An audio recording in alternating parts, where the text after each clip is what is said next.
Welcome back, ladies and gentlemen. Please take your seats. Please take your seats. It's because of the conversation that is so vibrant in the room. And I think maybe Chatham should experiment with some new formats of just a free-flow conversation where the richness of this place comes from you, actually, from really participants and members of Chatham House. And so thank you very much for staying with us all day. We started very early at 9 o'clock. And we have a session to close up, which I think honestly was coming across all the previous sessions.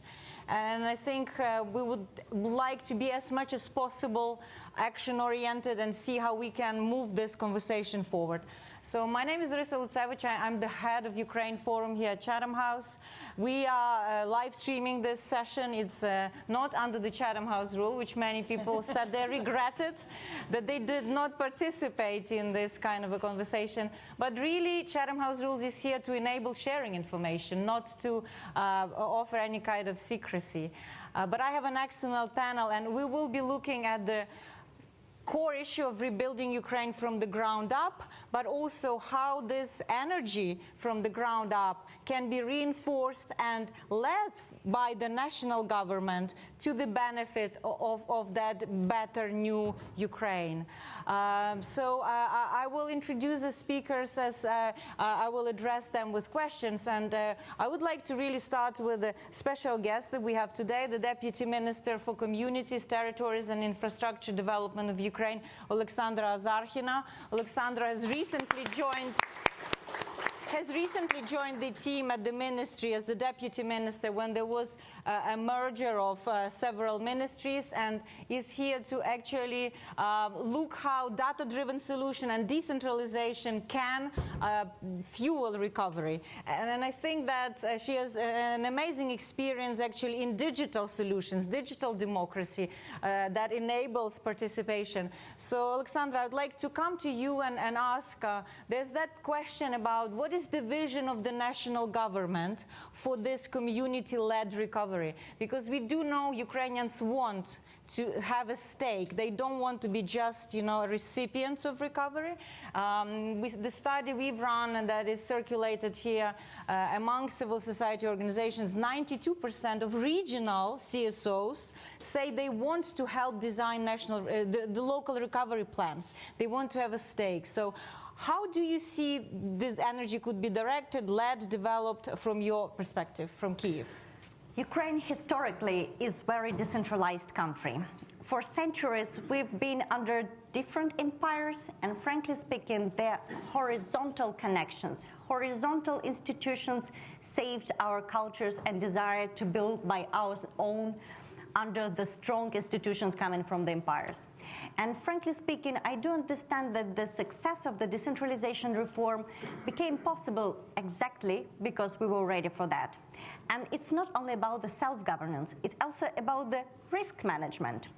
I do love all economic theories, which shows how it's easier to smooth the risk when you do a bit differently on different levels.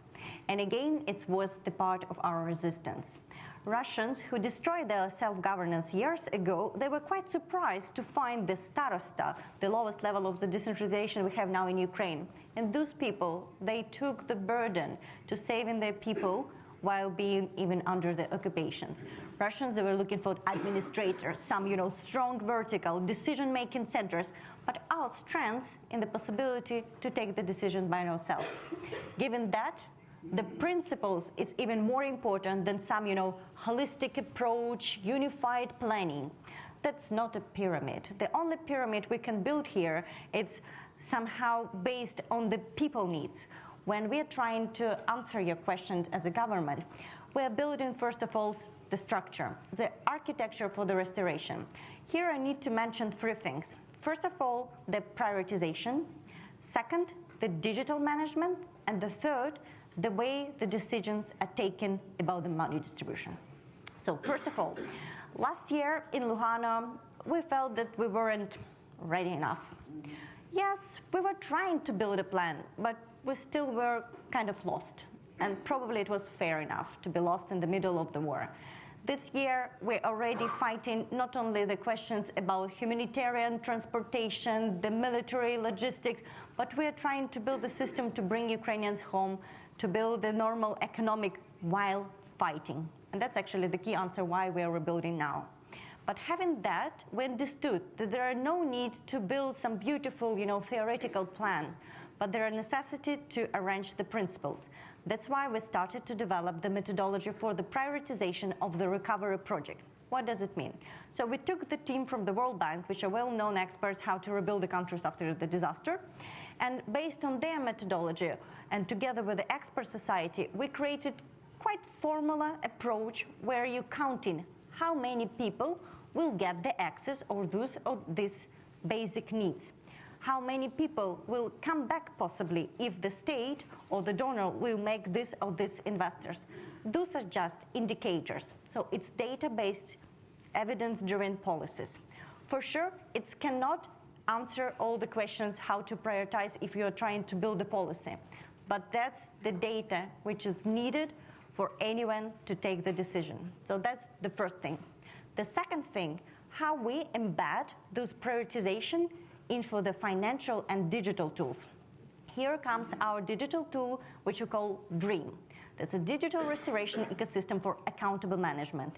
That's our home task, which we were working since the last year to make sure that we can answer the questions from the donors, from the society, from the people themselves. The restoration is transparent, accountable, and fair. So we embedding the prioritization methodology inside the system. So it will be open how the project was chosen, how the project was prioritized, and how it's implemented through whole infrastructure process. And the third thing, money. When we are talking about the planning without understanding of the finances, unfortunately, those are just talks. That's why for us it's important to have together the understanding how communities are planning, how territories, regions are planning, how the sectoral ministries are planning their restoration and development, and to have it again aligned in all processes. So frankly speaking, it may sound a bit nerdy, and I can understand that, but we were trying to build a system which can be adaptive to black swans, which we are having more and more. We had the blockade of the trade, not only the seaports, but also the land corridors. We had the energy attacks on our energy system. Now we have the Kakhovka Dam. And for sure, no one can predict such terrible things, but we can embed the principles. And one simple solution our government made just recently changed a lot. Ukraine established the fund for the liquidation of the consequences of the Russian aggression. And in this fund, the communities makes their choice. They are putting in preparing their project proposals first of all, and they are able to be presented for whole donor society, for different institutions to be supported. But even more, I really would like to go deeper, because restoration should be the transformation of the relationship between the state, community, and the person. I would like to have more local democracy institutions for the restoration. I would like to have the self-government bodies and communities even more accountable. My perfect idea is when we will have not only the tools with the participatory budgeting, for example, which we're trying to embed in all our system, but also the tools where the communities and the people in the communities can be proper stakeholder of the restoration. Physically having this share. We're developing those tools now, but we do think that this is the way to overcome the paternalism, to make people not only, feeling that they can make a change, but also to feel responsibility. That sounds...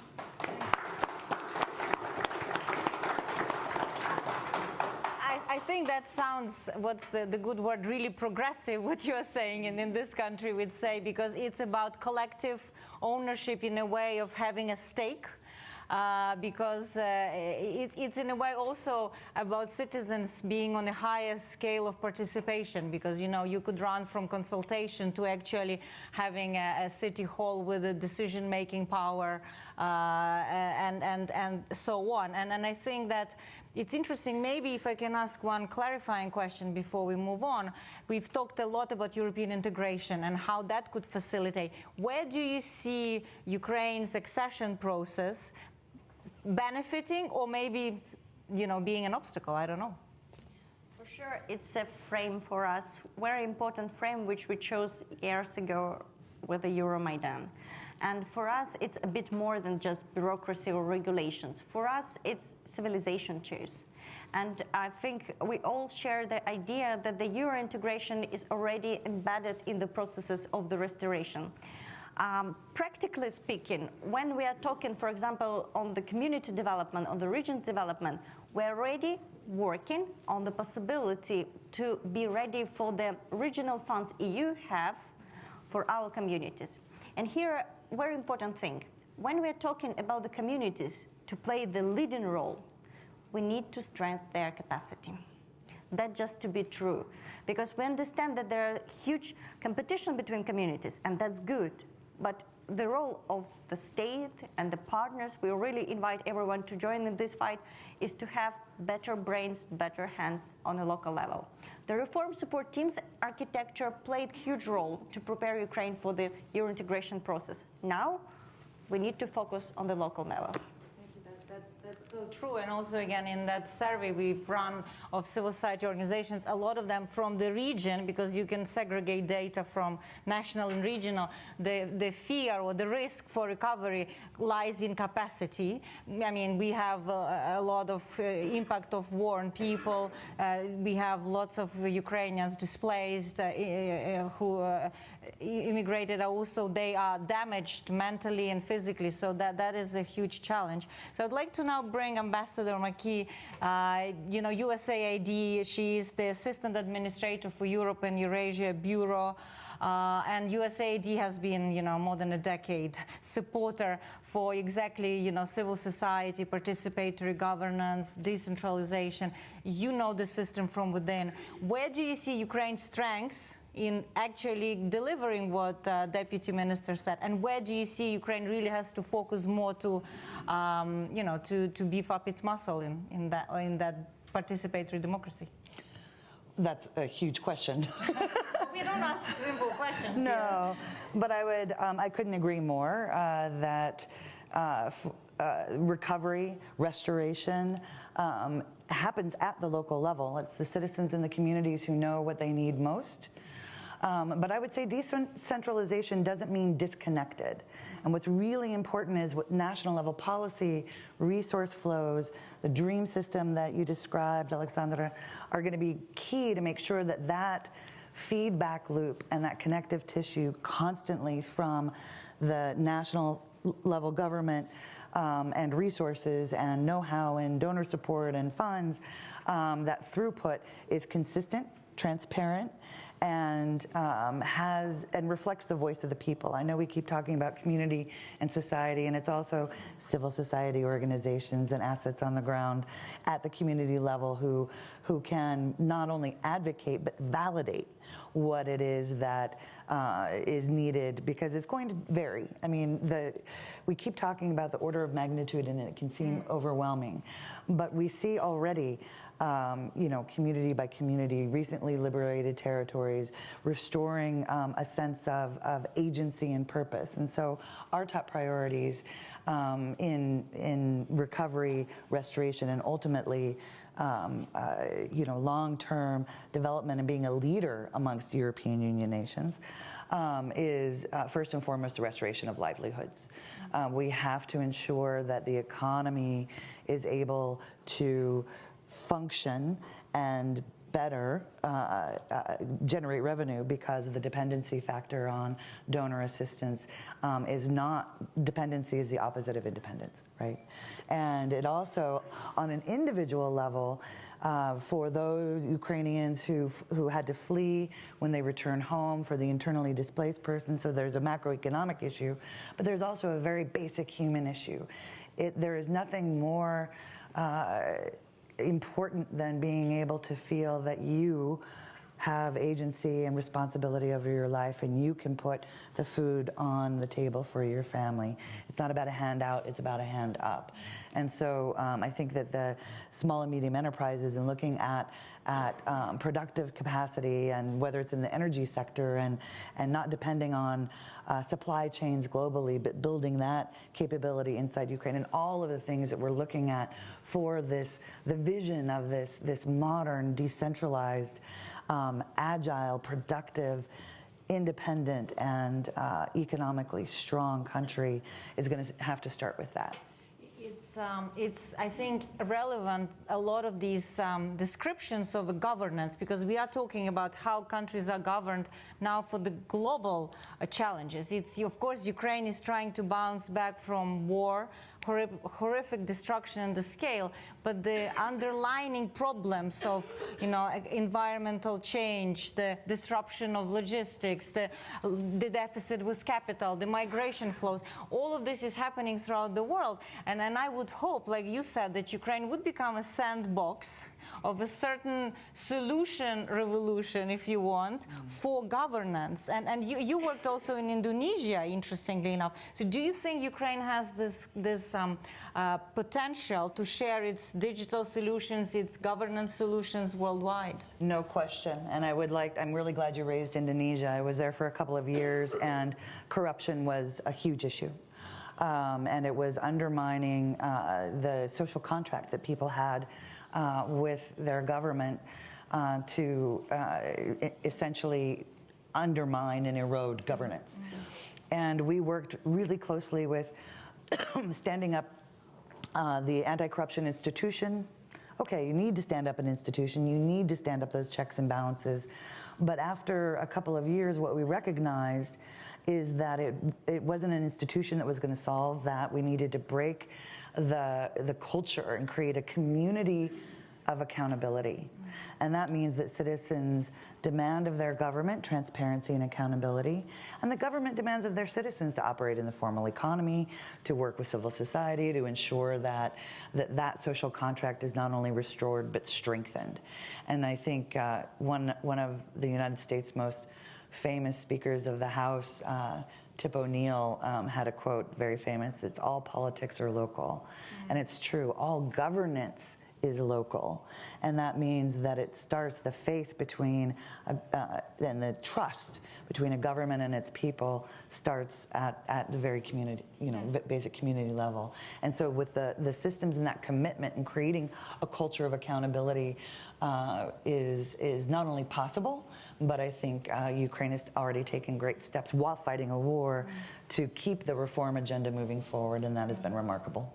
Thank you. That's very important thought to keep in mind for all of us, because it's a difficult environment in Ukraine, and I know that a lot of people are also listening to us online. So do ask your questions. But I think there's a lot of things Ukraine has to be proud of, and that pride, I think, could add us energy to keep further and pushing further. So I'd like to bring in Ivan, because he works at CEDOS, which is an independent civil society organization, but also he works a lot with different municipalities in organizing local recovery in a participative way. So it'd be interesting to hear which communities where, what do you encounter when you come to the community that has been recently liberated or has been, honestly, the difference is striking between some areas in the southeast and areas in the west or center. What have you encountered? Yeah, let me start with the question why exactly we need democracy and participation of civil society in the recovery in general, and my answer is that undemocratic Ukraine would be, among others, a security threat for Europe. So preservation of Ukraine's democracy will benefit not only Ukraine, but also wider regional stability as well. And there are many talks about what democratic recovery means, but I want to flip this discussion a little bit and think about the opposite. What may one recommend for Ukraine to become undemocratic? And my best answer is that social and economic inequality. The feeling that significant social groups are left behind. because this relative deprivation may lead to the rise of political populism and radicalization, and this is what we should avoid. We all know this beautiful motto, leave no one behind, but what does it actually mean? For example, in housing, this is affordability and a system of low profit and not-for-profit housing that is nearly non-existent in Ukraine now. In education policy, this means fighting learning losses and inequalities in access to good quality education for children from low-income households or rural households. In social policies, it's workspace creation and better work conditions for the key workers. Sometimes in Ukraine, we hear some voices advocating for abolishing of state-funded education or complete deregulation of everything. But I would agree that these ideas are the opposite to leave no one behind. To sustain our democracy, we need to avoid deep social inequalities. And precisely for this goal, we need civil society organizations. What tools are needed for civil society to participate in the recovery? Of course, there is a long list. The law on public consultations, strengthening the framework for recovery, for participation in recovery at the local level, strengthening the role of communities in urban planning and construction, which is the opposite to the 5655 draft law, as well as funding actually for local authorities to conduct participatory practices.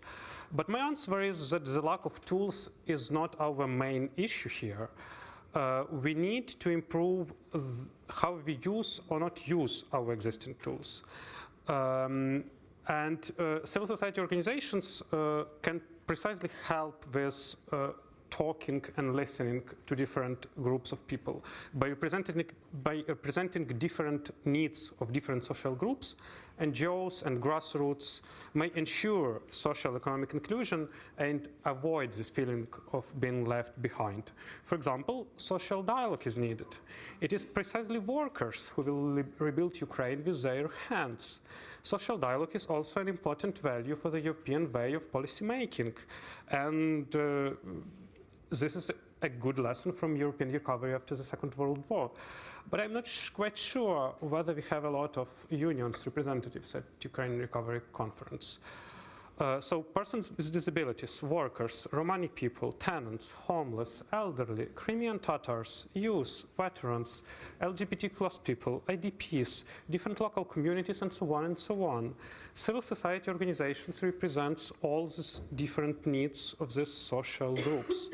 And their participation in decision-making takes time, needs financial resources, and also the strengthening of the capacity of public authorities to actually conduct research, properly work at all stages of the policy cycle with public participation, and implement decisions made together. So this may not produce such a wow effect that may be created by some new another IT tool, which is needed. But the core institutional funding for civil society, for example, and not only short-term project-based funding, is crucially needed for Ukrainian civil society to actually preserve our democratic development. Let me also share several examples of our own activities. Now CEDOS is working on the assessment of the social impacts of full-scale invasion on the vulnerable social groups for the World Bank, and this is aimed to complement the rapid damage and need assessment, which focuses on the financial side of the damage with its human perspective. We also work on the policy level with educational, social, and housing policies. And the latter, for example, our focus is in developing new housing model for Ukraine to create sustainable instruments of affordable housing provision. We also will have Ukrainian Urban Forum aimed at discussing these policies on different levels. We also, as you said, assist a number of local municipalities in their strategy and recovery planning to do it in the most participative way possible, because we believe that this local democracy is actually the cornerstone of democratic culture. And also with our partners, we will work closely to assist communities in actually creating community centers as physical places for public participation and dialogue on the ground. So thank you. I do believe that our ability to listen to others is a crucial element making us a democracy and society more general. So thank you for listening, and thank you for supporting Ukraine. Thank you.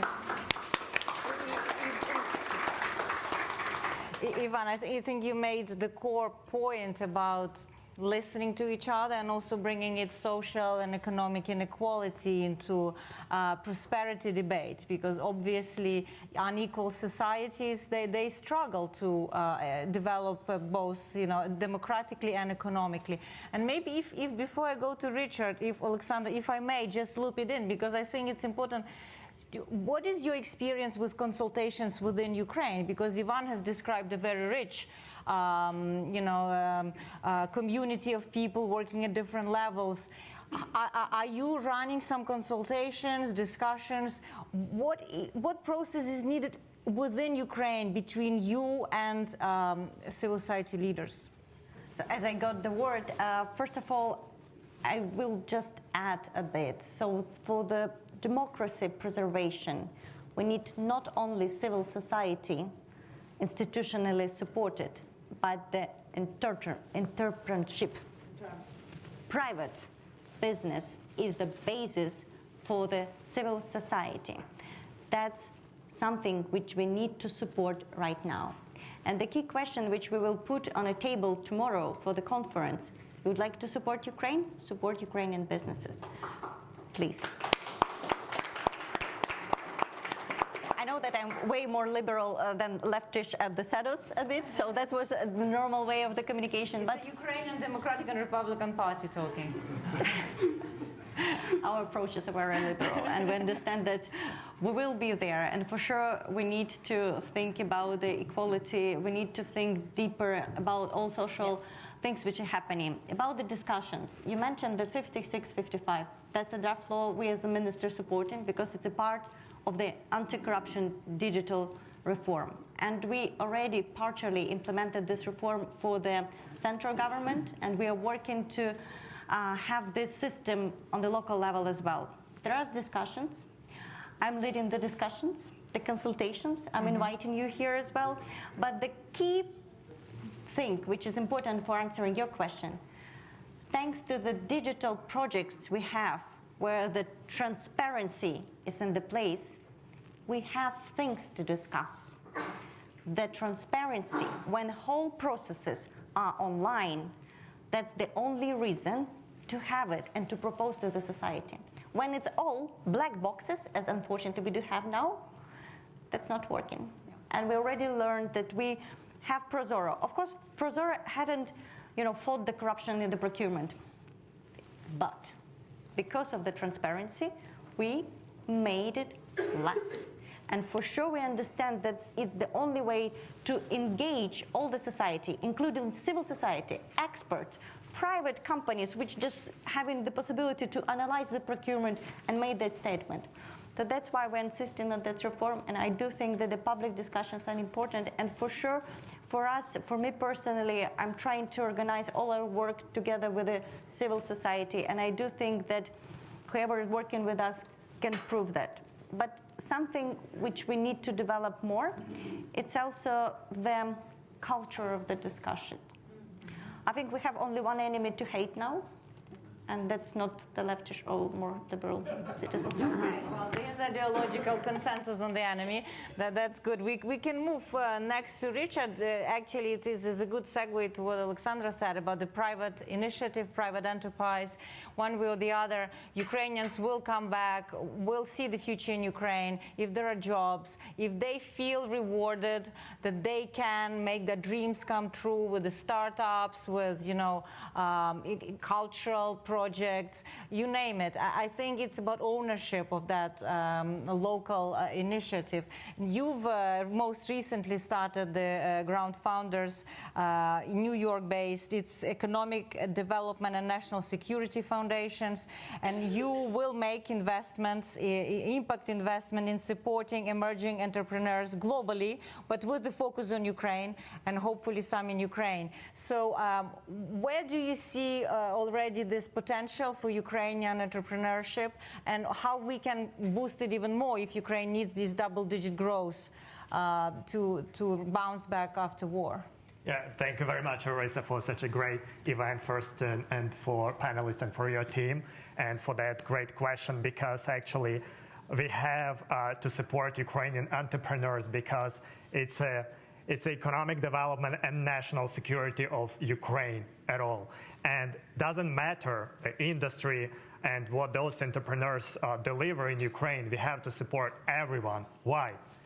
They pay salaries, they pay taxes, they are responsible for their families, they are responsible for environment, they donate, and they are a part of this future of our country, a future of Ukraine.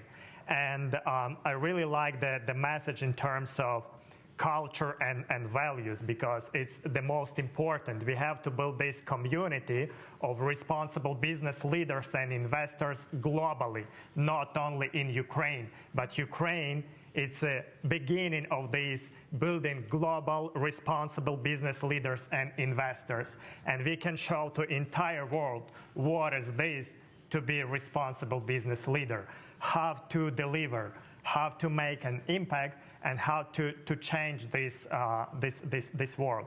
In terms of our approach at our foundation, as you said, we are Economic Development and National Security Foundation, and we make impact investments, and we support emerging entrepreneurs globally, but with a focus on Ukraine. As of today, we supported more than 40 entrepreneurs, most of them from Ukraine. We supported them socially, financially, and professionally. Some of them, they already raised some funds. And let's say once we support someone from other countries who is non-Ukrainian resident entrepreneurs, we require them to employ Ukrainians or hire service providers from Ukraine. And I believe in near future, where we can have this social impact, we can require entrepreneurs 5 or 10% of their staff to hire Ukrainian soldiers and Ukrainian volunteers. This is how to solve this problem in the future. And coming back to our approach, so we make this impact investment, which is a part of social impact and financial impact. Social impact is humanitarian assistance. We support existing NGOs that can deliver food, water, medicine, sheltering, close to the frontline area in Ukraine. It's a vetted NGOs. We support only those NGOs that are vetted by CEF America. For us, like as you said, transparency, accountability, corporate governance is very important. Then 30%, it's not enough just to invest. We need knowledge and expertise. There's no foundations, there's no endowment in Ukraine yet. And we have a program, mentorship and grants for these emerging entrepreneurs, where we can connect them with global leaders, business leaders and investors to talk directly, to get funding from them, to get expertise, to stay in touch.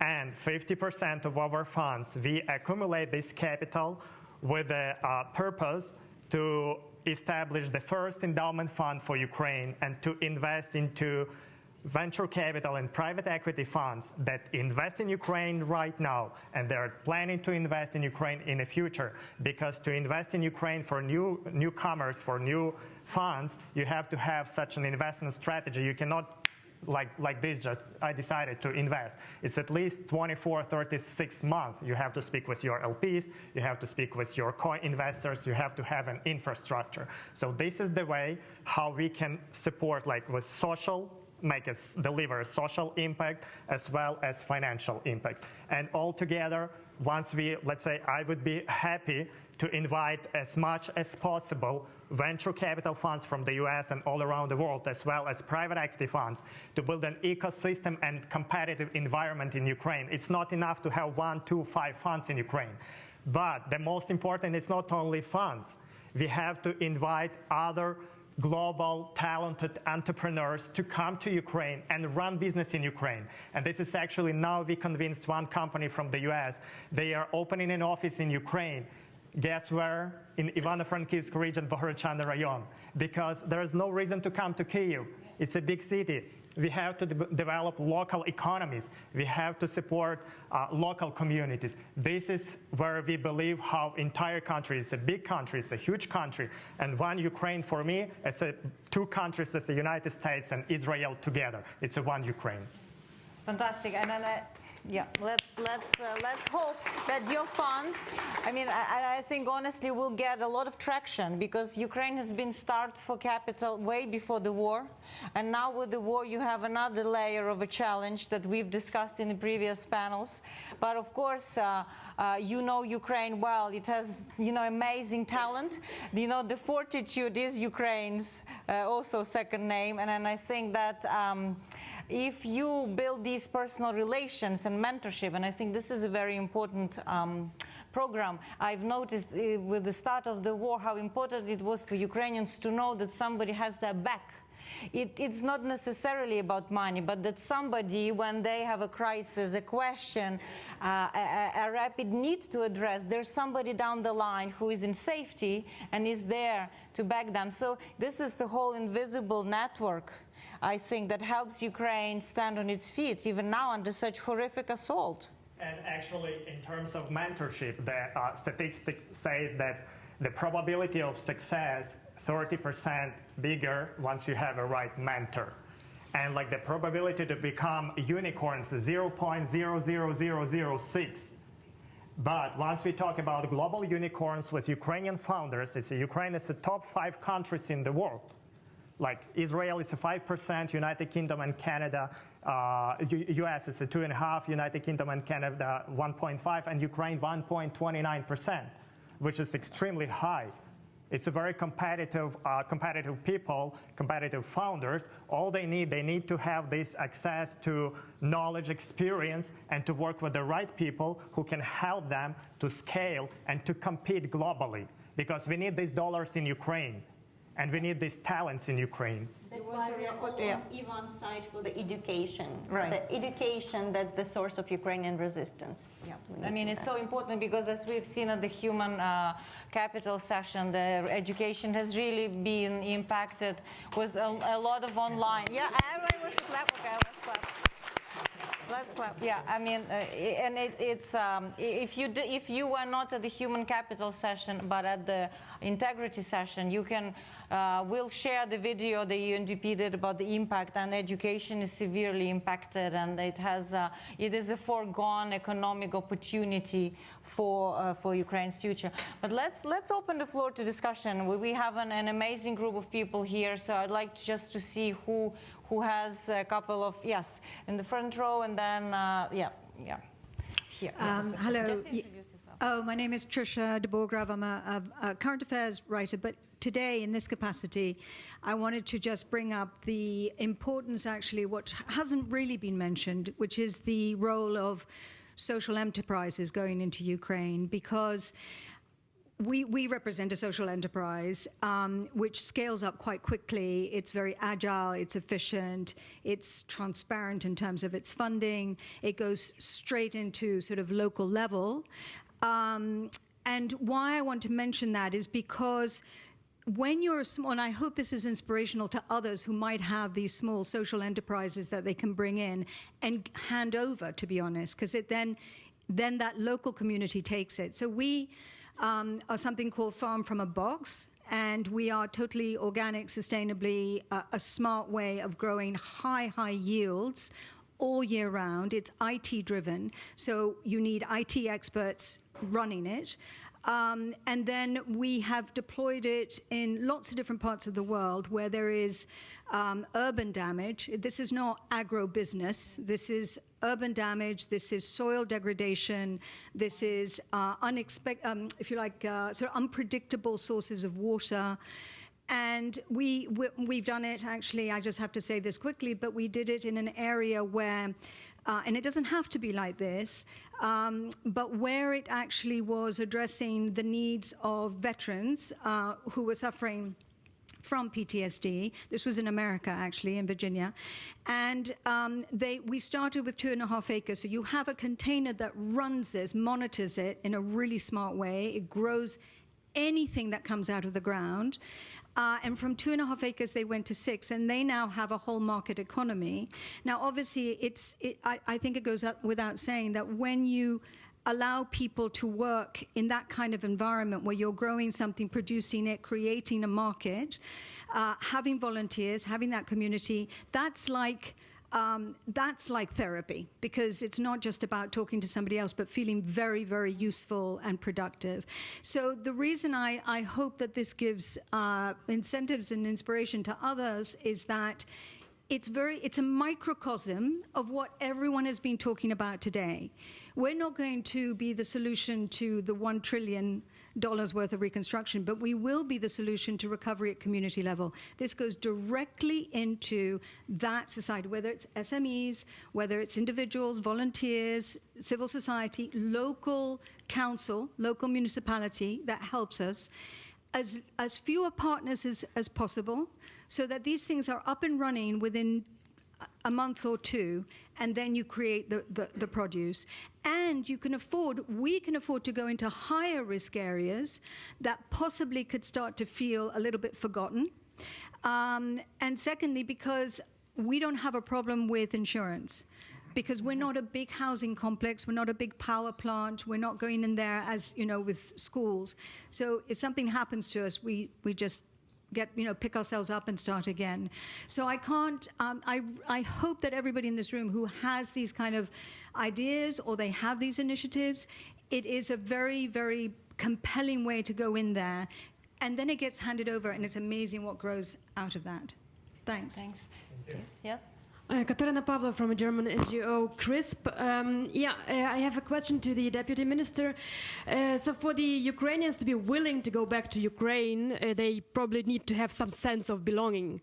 So what are these steps that are being taken to support the national identity, especially of the young Ukrainians, and how are these going to be reintegrated? Thank you. Lots of work to be done by us. For sure, that's something which we need to work now. For sure, I can say that for now, we have not enough. We've done not enough for all citizens who spent already more than a year abroad, in a better cities, in a better countries, with better environmental solutions, etc. That's just a lot of the fight. Here, we really would like to learn something from Israel as well, and really to bring people who are motivated to build something new. Because the value of what Ukraine have and what is lacking a bit in EU, that we have so much space, low competition, and lots of opportunities. That's something where I'm going to invest. But for sure, a lot of work needs to be done, and we will really appreciate the support of the civil society and the world community for that. And I think also it's something to think about in terms of global Ukrainian diaspora and bringing the talent back. Because there's a generation that grew up even before the war, but now there's a generation that came after the war, and they support each other, and they are very eager, from what I know, several people, but they need meaning, they need meaningful participation because of the culture they grow up in, European societies. But I'm sure this could be sort of some fellowship, shadowing, something for young professionals. All kind of social experiments in Ukraine now. You have a word. Please, yes. Can you please get up and introduce yourself? I'm Maria Haliti from Azarkhina. I'm representing USAID Civil Society Project in Ukraine. And actually, I would like first to thank USAID for support, because we are example of localization. Our organization received direct funding from USAID in 2014 and still operates, successfully operates. And due to USAID support, we actually managed, after the beginning of the large-scale invasion, provide support to over 200 organizations in Ukraine, and also to support over 5 million people. And it is due to funds which we have and possibility flexibly to provide assistance. We try to always study a situation and to learn how we can better support civil society organizations in Ukraine. And therefore we launched study. It is a mapping of initiatives working in the area of recovery. It is available here. You can grab it in the area where is lunch served. And it is a short version, and actually it will be presented in Kyiv in in July, full version, but it's still you can have access through QR code, and you will see. But you can also join our presentation either in Kyiv or online. And actually, our survey shows that civil society in Ukraine is super active and really efficient. We identified that despite the war, we have about 27 areas where recovery has been started, and civil society works in 24. It is helps to rebuild houses. It helps to recover infrastructure, even energy infrastructure. It also helps to rehabilitate veterans and provide psychological support and develop policies and different analytical documents, including recovery plans for communities. Because communities have already started to develop own plans because, you know, as you mentioned, the recovery will be actually started at the community level. And civil society helps in 50% of local authorities to develop these plans. In addition, civil society helps and fund the recovery projects, and in 37% civil society actually fund the recovery at the community level. I will not keep more time, but you can find all information in the report. Thank you. But while I have Maria here, I also want to thank for an amazing work they've done in bringing so many of you here to London, coordinating with other funders, and also the photo exhibition, again, if you didn't have time because it was too busy, but to see some of those examples of people already before and after destruction, and there's also a QR code you can scan, because I know personally that people are looking for partners, and these are vetted organizations. They're present on the ground, they're in Ukraine, and it's so important that whoever is here from, you know, charitable, philanthropic, or corporate social responsibility, do support people on the ground. Most of the displacement actually is inside Ukraine. The majority of people stayed in Ukraine. Yeah, here and then there. Hi, I'm Jonathan Leader-Maynard from King's College London and also the International Affairs Unit in the House of Commons in the UK Parliament. We've heard a lot today about the importance of decentralisation and the achievements of decentralisation. I think it's important to recognise there are also, of course, a lot of pressures for centralisation. There are obviously the pressures of the war, and that has led to some degree of centralisation in certain areas. We've also talked a lot about EU harmonisation. That's going to have some centralising pressures. So my question is, how can the Ukrainian government, for those representing that, and its partners internationally and in civil society, how after the war do we maintain the momentum of decentralisation in the face of some of those incentives and pressures for centralisation? Okay, maybe you and then Ivan also. Yeah, go ahead, Oleksandra. Very shortly, one of the key documents we are focusing now, it's a roadmap on a good democratic governance, which was prepared together with the Council of Europe. That's really quite quality document, which show us which, you know, signs we need to follow not to lose the efforts around the decentralization. But in the same time, I don't think that European integration will lead to the centralization. Vice versa, I do think that it will strengthen especially the financial capacities on the local level, and that's for sure something which we're all fighting for. But again, I'm just coming back again and again to the capacities, because the people, that's the core question, how to strengthen decentralization. And if we're talking about the things I'm thinking a lot and not much people have the answers for, it's how to build the proper way from the wartime for the, like a martial law, to the normal public institutions operations. That we should approach it so carefully, with all respect to the, you know, the conditions we're gonna face, the understanding of all, you know, like a hybrid risk which will stay allowed. So those questions are not easy to answer, but I do rely here, first of all, on the Council of Europe, frankly speaking, but also on other countries as well, how to build this way. Ivan, and then maybe Erin. I would absolutely agree on the capacity building, both at the national and the local level, to support actually decentralization. And here I would also say that civil society will make this role to actually preserve decentralization. But what is needed also from the central government, first of all, is to see how different communities are stronger or not so stronger, and to support those who are not so strong. Because even here we have several mayors, leaders of decentralization, but not of them are here, and not of them are capable to be here. So this will bring the success of decentralization to each and every community, not to the strongest one. And this should be our goal, and this would enable successful decentralization for all the country. No community left behind. Yes. I would say it's not a binary choice, right? Decentralization is critical. That's where the work and the people are. And there needs to be that constant both communication, engagement, and throughput of both resources, policy, practice, breakthroughs, both from the top down and the bottom up. And so, in a perfect governance system, it's not either or. And I think that we have, particularly since 2014, laid a pretty solid foundation for recognition that circle must be intact in that connective tissue, both in terms of listening and participating. It never ends, and it needs to be constant.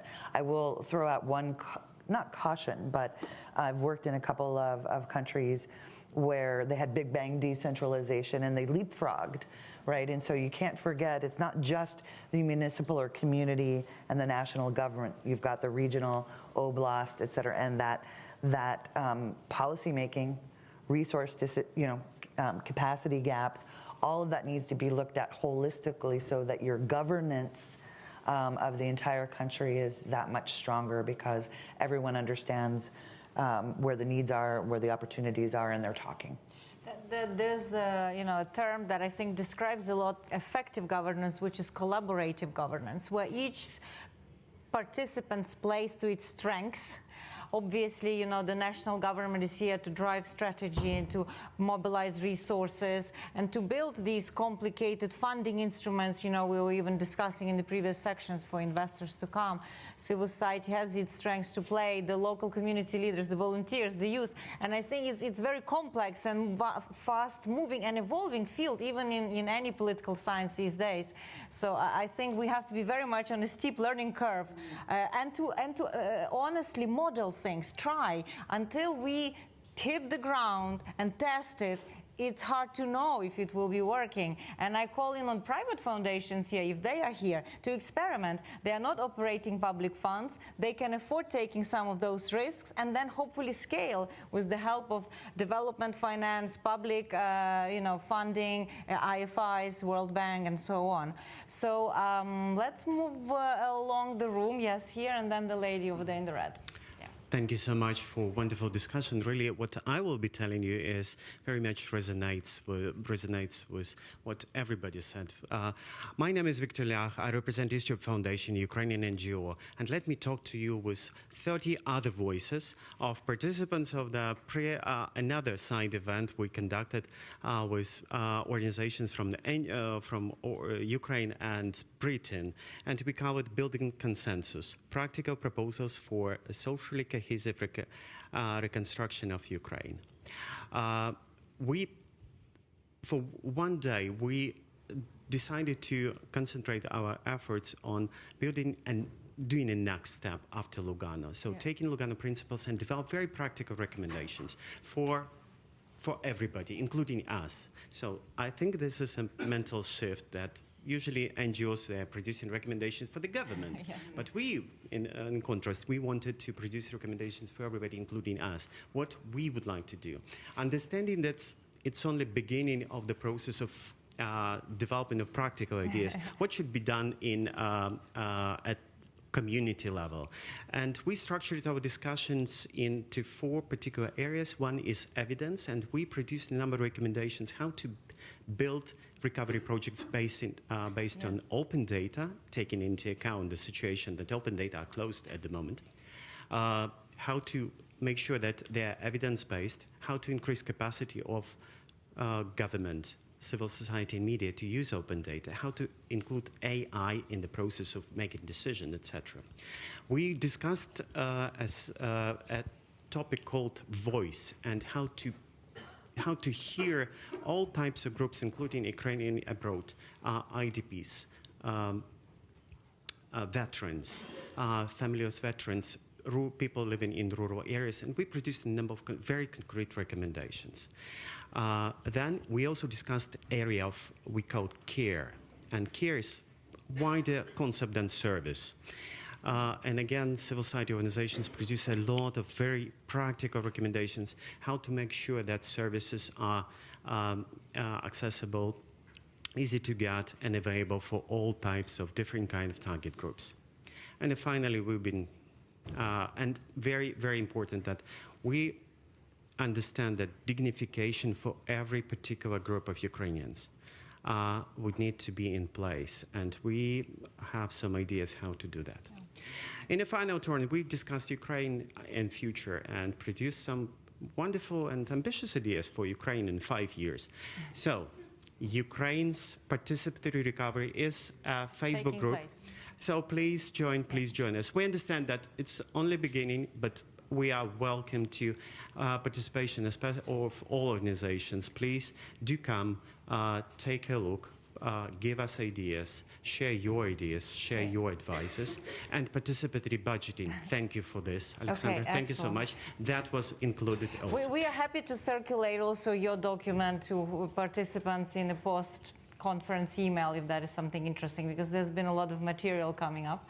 We can do that. I see Ivan was nodding when you were saying something. I just want to jump in about the evidence-based decision-making, and the big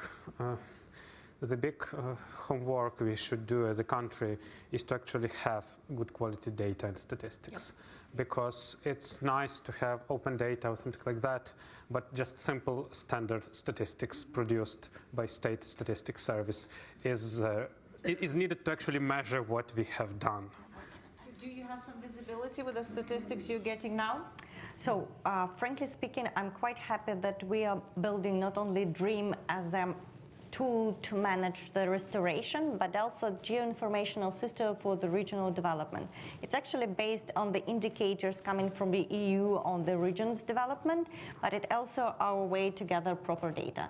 I understand that if I ever will make a tattoo, it will be like a data-driven solutions, you know. Good. Yes.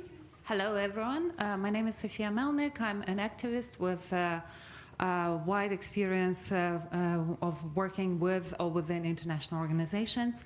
My question is actually a comment, and I want your assurance.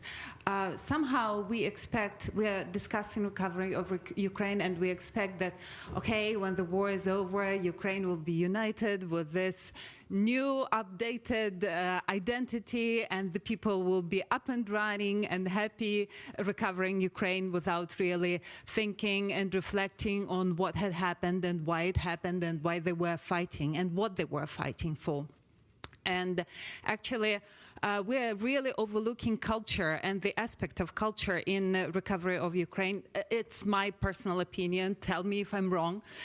Because what, for example, Ukrainian artists are now doing, they're making Ukrainians cohesive, running from town to town in Ukraine and from country to country across the world, basically reminding Ukrainians of that they are Ukrainians, and at some point maybe they would like to return, you know.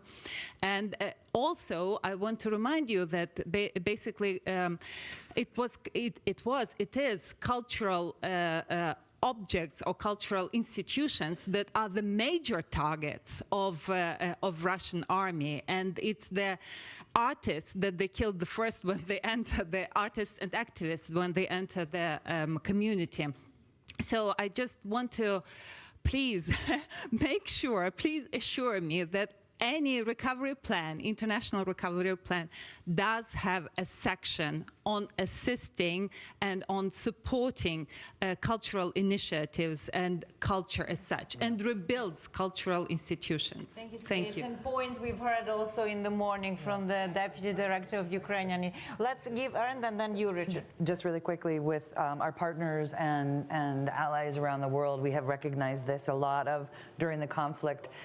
Effort has been spent on preservation of, important history and culture But moving forward and having that as a factor, we talked about human-centered design and all of that work, and at the heart is what Ukraine is and what it's standing for. And so at least from a United States government perspective, we recognize this and have already begun working on all that we can do to support the artists, the activists, and those preserving Ukrainian traditions to the greatest extent of our ability. And I know, I see my good friend from Razom here, that back in the US at least, keeping Ukraine on the front burner, if you will, of Congress and the constituents across the United States, educating Americans about who Ukrainians are, what they're fighting for, where they came from, what their history, what their heritage and their culture is something that is underway, and we certainly also can do more of that. Richard, you want to? Actually, you're absolutely right. Culture, art, education is the most important for Ukrainian heritage for centuries ahead. And I can share our case, our experience. We host events for investors and business leaders in New York, DC, and LA every month.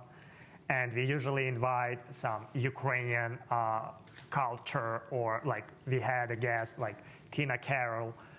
Then we had Yelena Dadochkin, she is a soprano voice, and they can talk to those people, and they can speak about Ukrainian culture and art. How important is that? And a part of our humanitarian aid, we do support culture and art, which is like an education, which is like, as I said, it's extremely important for our heritage and for our future. But all depends on Ukrainians, first and foremost. And how we're going to speak about it, how we're going to promote that. The audience, we're going to have to talk about that. Please. Hi, my name is Florian Küchler. I represent a German NGO called Schüler helfen Leben, which translates as Pupils Help Lives. It's German's only major foundation that is totally run by school pupils and students in the Democratic Council, and still raises millions of euros every year in terms of donations, funding from EU, and so on.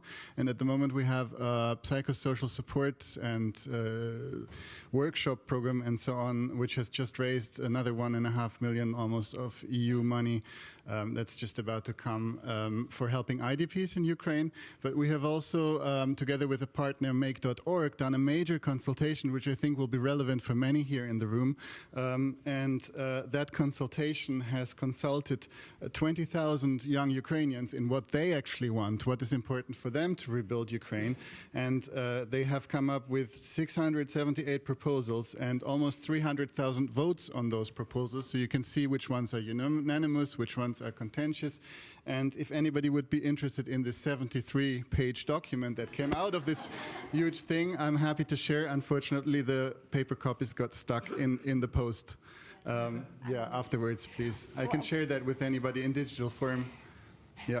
Thank you very much. Thank you very much, because there is also a question from our Zoom participants about exactly engagement of young generation, of children, youth. I think it's again something that we have to listen more, like you have done with your project. But it shows you a desire, a willingness to actually answer, to contribute ideas. So I mean, I do hope that Ukrainian civil society organizations will be able to get funding to work with youth. And Ukraine has an experience of a Ministry of Youth providing some of the funding to Ukrainian NGOs. It's not all purely Western assistance. And I think building that internal infrastructure of funding youth organizations from Ukrainian budget, even though it's difficult at the moment, but I think that some of it could be done to strengthen that confidence, in Ukrainian state. I believe that we should consider also, like, don't be afraid to make mistakes, to fail, to fuck up. It's okay. It's a part to become successful. And as many mistakes you can make, as closer you are to become successful, which is a part of American culture. To become successful, you have to do some, you have to pass through. And like a bit of less of judgment and more fear. Yeah, we'll take more questions around. Yes, please. And then over there in the back. Yeah, go ahead. Yes, please. John Huco from Rotary International, and we're very proud to have provided about $70 million in assistance to Ukraine from our Rotarians around the world. I think a lot of the success on the issues that have been discussed are going to depend on a free and unhindered flow of information. And obviously in a war setting, the government works hard to control information for obvious reasons. Once the war ends, what should the government be doing, and what does the government plan to do to ensure that we have a vibrant, free, open press in Ukraine after the war ends? Yes, go ahead. Can you have the microphone? So to ask your question, I would say that national public broadcaster is the key, and second one is local media. Small local media actually making democracy work. I would also say a few words about youth participation in recovery. In the beautiful video the UNDP showed here in one of the previous sessions, there was a number of majority of young people who want to participate in the recovery, and actually it was from our study. But what we also, so it's nice that they want to participate. Unfortunately, they still do not know how to participate and what the recovery is. So here we have something to do as well. Okay, we'll take more comments around the room. Yeah. Hello, everyone. My name is John Wright. I worked in Ukraine for the EU on a civil society project before COVID, and I'm a supporter of Ukraine. So we've heard a lot today, and we seem to see an emerging architecture or infrastructure for the recovery, both internationally and domestically, and lots of interesting conversations. But one or two themes came out. One is about education, and allied with education closely is knowledge. And what I'm wondering is whether there's some utility in looking at establishing some network or center and network or hub, which can bring together the knowledge, both knowledge outside the country for Ukraine to get the best available that there is, wherever it is, and also knowledge within the country so that communication and knowledge is spread horizontally rather than vertically, and whatever the views are on that. Okay. Well, let's note that question. I'll get a few more from the room. Yeah. Hello, Joshua Bauer-Sol. I think Richard and Orysia already know that technology and its role in the future of Ukraine is what Ukraine tomorrow is all about. And that question that you just brought up, sir, is exactly where we're focused, is bringing that knowledge together. But I want to touch on something that Richard said that was about the freedom to fail is part of an entrepreneurial system. And what I've heard today sometimes concerns me, because the accession role, the role of the EU and accession to the EU can become kind of paralytic movement if it's pushed forward too fast. There are a lot of projects going on, and I'm going to give you a very concrete example. We just finished printing a 3D school of 500 meters in Lviv. The Japanese government is ready to pay for 100 schools, but we have to go through a lot of hoops to create a joint venture with a Danish tech partner, US and Ukrainian and Polish board members, and then get funding from IFOs and overseas venture capital to do that project. And yet, the whole point of our existence is we want to increase the speed of recovery by 5x or 10x compared to past recovery stories. And this is absolutely possible technically, as many of the people on the panel know. So the question I have is, will we have some space to fail? That is, if we do 500 schools and it turns out that one of the doorways is 1 centimeter less wide, and I'm not joking, this happened to a friend of mine with a hotel in France, than the European regulations, will we have to tear it down? Or can we just cut a centimeter off the door? So I'm being a bit funny, but what are you guys going to do, particularly in the infrastructure ministry, about this type of experimentation? And by the way, we can also print up to 15-ton capable 15-meter span bridges with the same, and we're reducing CO2 by 50%, time to market by 60%, costs by 40%. So this is not a small thing. This brings the number from 800 billion down to 600, 400 billion, and that's money that can be spent on people. rather than infrastructure. So I think it's a really important thing that we need to get clear today. I've heard these echoes of we need standards, we need this, we need that. Yes, but as an entrepreneur, we know that that's not the way you get it rolling. And that is actually connecting well to John's question about this whole learning laboratory or gathering hub for information to exchange, to basically monitor what works, what doesn't. So maybe we'll go to Oleksandra and then Richard and to the panel. Easy answer. That's something we started to work together with Open Contracting Partnership on the DREAM system. We already built a center for excellence in there, and we're already downloading there, for example, like a design. Is it about digital solutions, Center for Excellence? What is it about? Yeah, so it's basically about the restoration in general and recovery in general. So such things as you're mentioning could be there as well, like, you know, like a how to rebuild the country guideline gonna be there. So for sure, we understand where to put and collect the knowledge for such things, and that's mostly about the exchange of the information. And we do think that it's the best place to have this knowledge center, because that's going to be the place where the communities will go, where the businesses will go, and the donors will go as well. But that's like the easy answer. More difficult answer, that's for sure about the construction standards and everything. And you're quite right. Tomorrow, my boss, Oleksandra Kubrikova, Deputy Minister for the Restoration, going to talk for a wide audience, speaking how to speed up the restoration. And the technologies actually, and the standardization is one of the questions. A lot of work needs to be done. And for sure, we have no right to burden ourselves by the regulations and not necessary bureaucracy. So we're going to have more experiments, more discussions, more maybe even like a high-level discussion, but that's something which we need to work as well.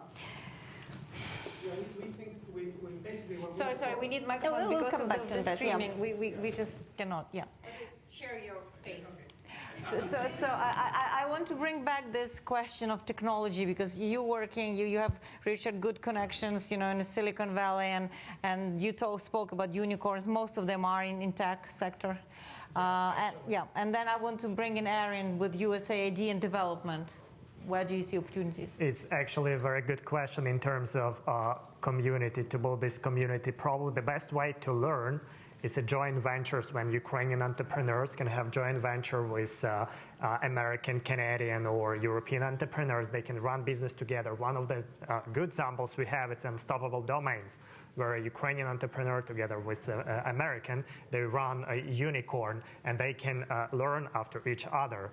And we have such a community, and here we have Ryan Mahendra, my colleague, who is in charge of programs Grant Founders run, and we have a community of more than 20 venture capital and private equity funds that are ready to invest into Ukrainian founders, as well as all of these business leaders and other investors. We call them ambassadors. It's more than 80 people. So, and all of this, like it's an easy access to talk to them, to apply for mentorship, and to speak and to learn after them, as well as to find partners, investors, or just mentors. And this is probably the best knowledge. Also, we can find just like, I don't know, we just have some education, some courses, etc., but it's not enough, because we need practical experience. This is the most valuable for business and for success. Yeah, thanks for mentioning. Yeah, Erin?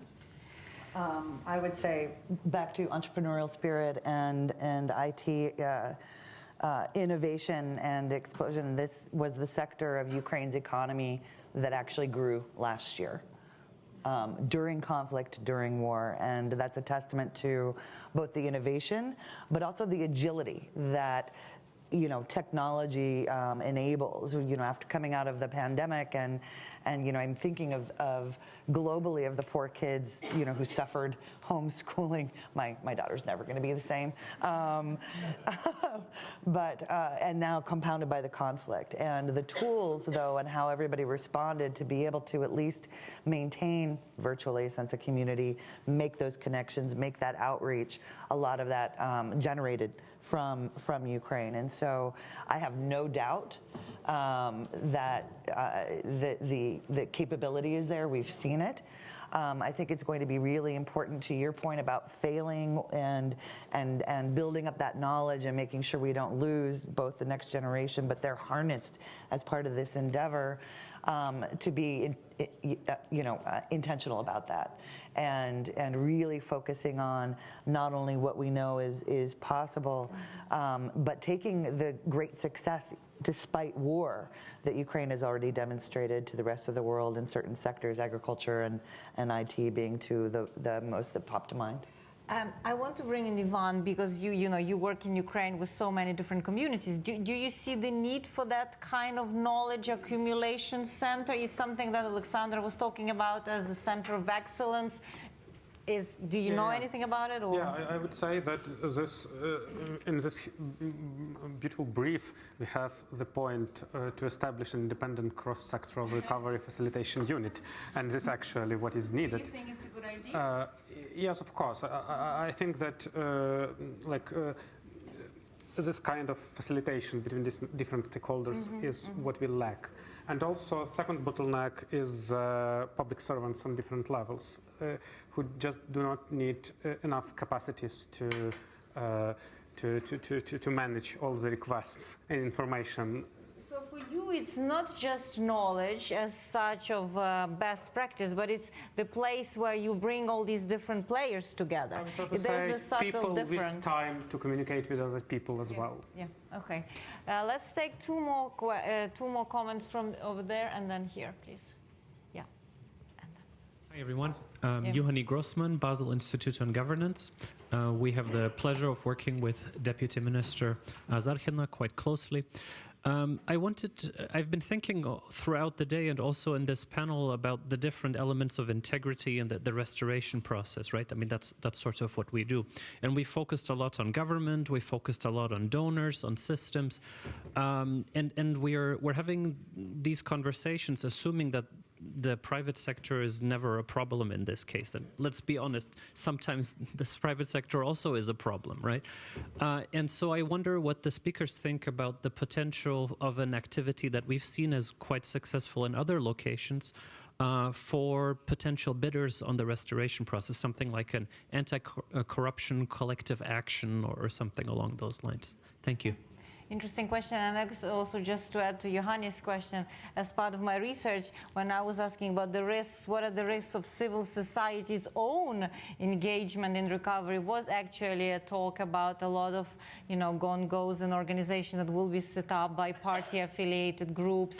So something that if, Victor, you had a conversation with 30 people recommending something to the sector itself, could be a question of your own integrity and who is providing what kind of service with what kind of responsibility to their clients as a civil society. So, but that is a question on the business compact, and I know there's a business compact as part of URC. So I don't know, Oleksandra, if you can say anything about that. No, it's quite important question for sure, and that's something which is like if you're liberal, you need to build proper rules for the businesses. Otherwise, you're not building the just society. So for sure, that's something which we need to focus as well. Just the only tool we have now, it's again the transparency and the hope for the competition. Because when businesses are fighting with each other, that's our way to gain the truth. And actually, that's also connected to the question about the media reform. I do think that's the only reason why Ukraine hadn't shifted to the situation as Russia with the media, it's just because we hadn't one oligarch. We had many of them.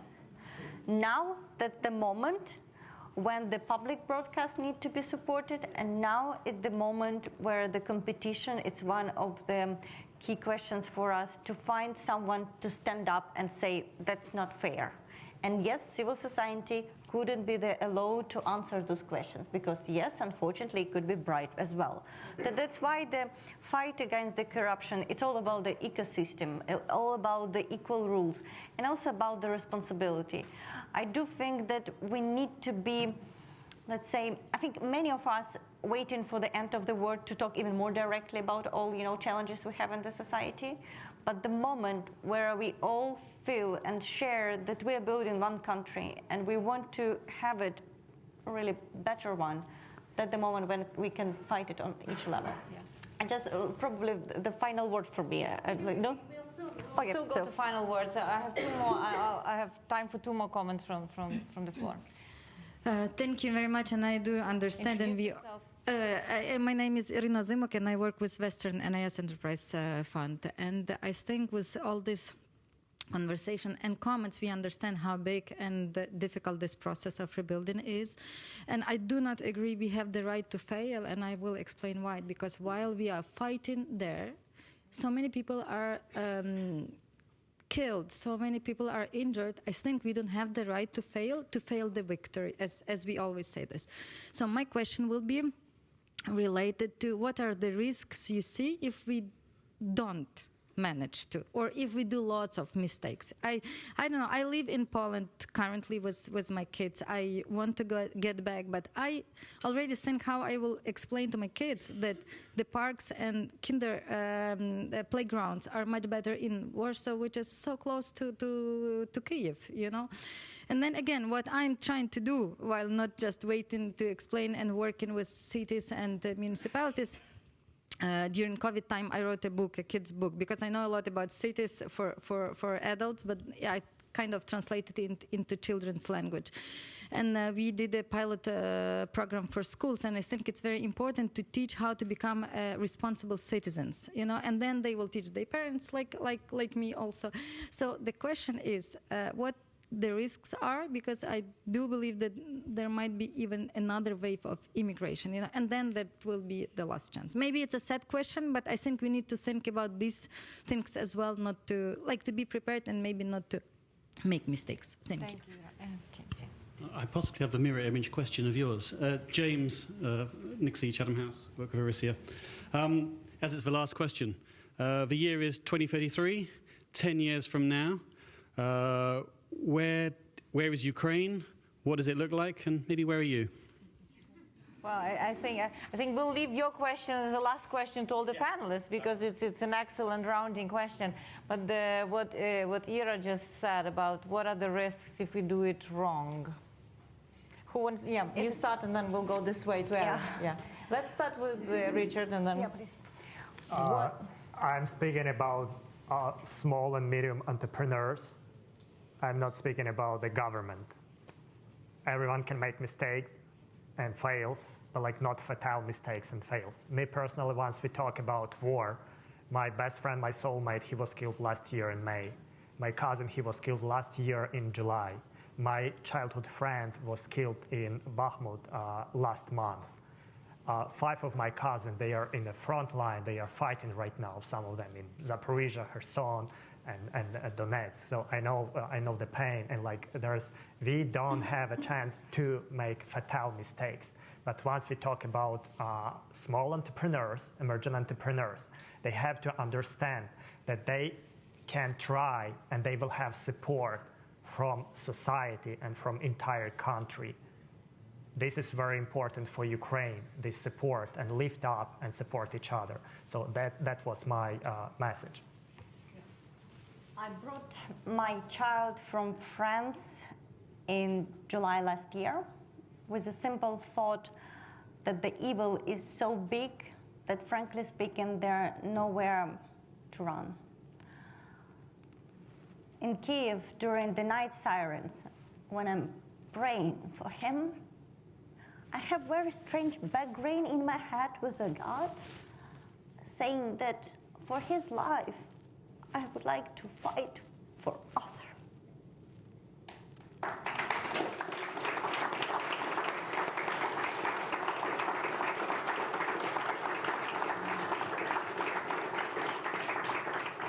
In Ukraine, we became less provincial in understanding of the wars and conflicts. We have no right to fail. Thank you. Sorry. Well, let's agree to that.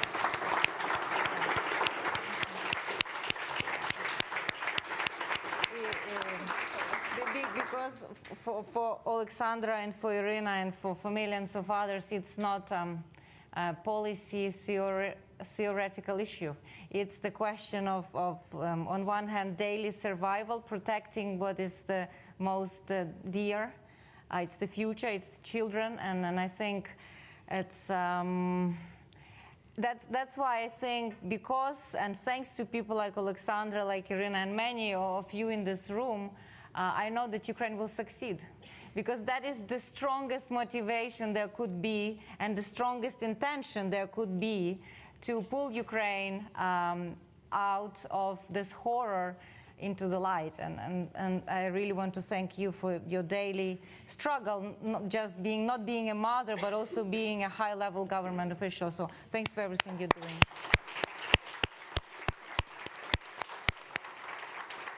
So we'll keep going because it's interesting. This is a kind of dark and light question. One is about, you know, what we should be all aware and think of a nightmare we want to avoid, where what James was asking, where we want Ukraine to be in the end, once we do it right. So well, I absolutely believe that Ukraine has this plurality and decentralization and democracy in our let's say DNA, but I didn't like the idea of DNA about the nation, but still we have this democracy in our culture.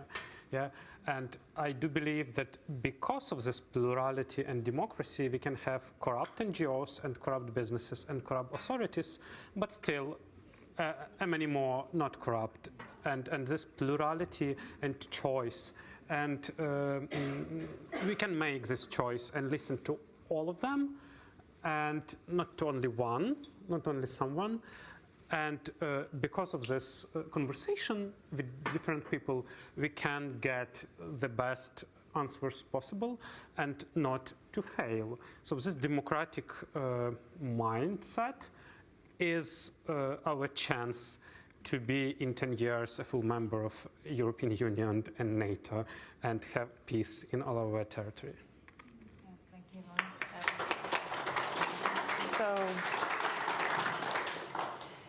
I would definitely not fatal errors, but I think that it's okay to, particularly when the vision is so ambitious and appropriately so, to have a proof of concept and then learn from that. And you know, as the world's oldest democracy, well, that's still around. I mean, yes. Greece, and right. Oldest modern democracy. Modern, thank you. You know, we are still in search of a perfect union, right? And so it's going to take constant work. And I love the point that somebody raised about helping the next generation and the kids right now understand their role in that future, both civic education, and that democracy isn't handed to you. You have to work with your government, and you have to work for it, and you have to want it.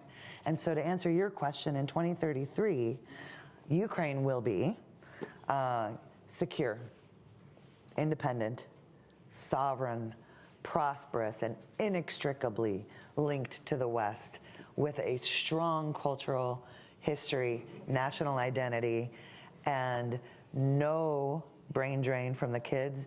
In fact, they're going to have to pass tough immigration laws because everybody's going to be wanting to move to Ukraine. Yes, everybody wants to.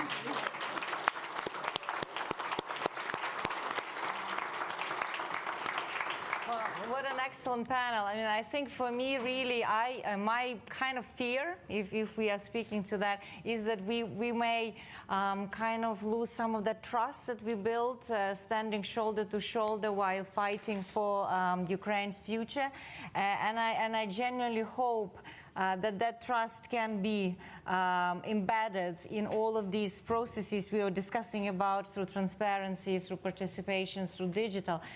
I actually want that to be the case in answer to your question, James. But I think that the most important thing is that why I believe that this is possible is that because Ukraine really shattered this complex of inferiority that Russia was imposing on Ukraine and the region, not just Ukraine, for centuries.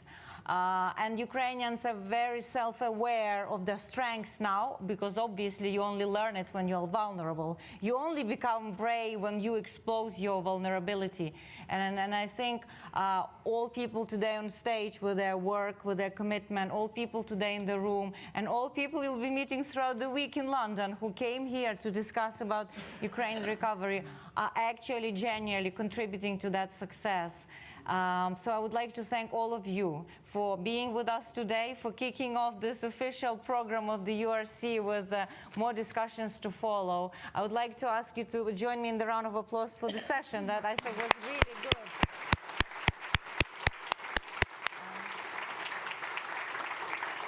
I would like to thank all our audiences online. We had huge following today, and there will be a lot of material that you can further share. All our partners from Azarkhina, USAID, from CSIS, from UNDP, from FCDO, and I would like to invite you all for a drink to continue meeting each other.